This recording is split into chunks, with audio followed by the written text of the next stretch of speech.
నువ్వు ప్రార్థన చేస్తున్నావా, టీవీ సినిమా చూస్తున్నావో దేవుడు చూస్తున్నాడు.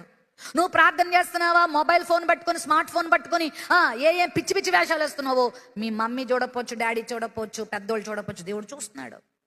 నువ్వు ఎన్ని ఫోన్లు మెయింటైన్ చేస్తున్నావు, ఎన్ని నెంబర్లు మెయింటైన్ చేస్తున్నావు, ఎంతమందిని మెయింటైన్ చేస్తున్నావు, ఏం మెయింటైన్ చేస్తున్నావు, హీ నోస్ ఎవ్రీథింగ్. నీ మీద ఆయన ఏమని సాక్ష్యం చెప్తాడో చూసుకో. ఏదైనా చెడు దృశ్యం చూసావంటే ఆ చెడుతనం నిన్ను ప్రభావితం చేసేస్తుంది.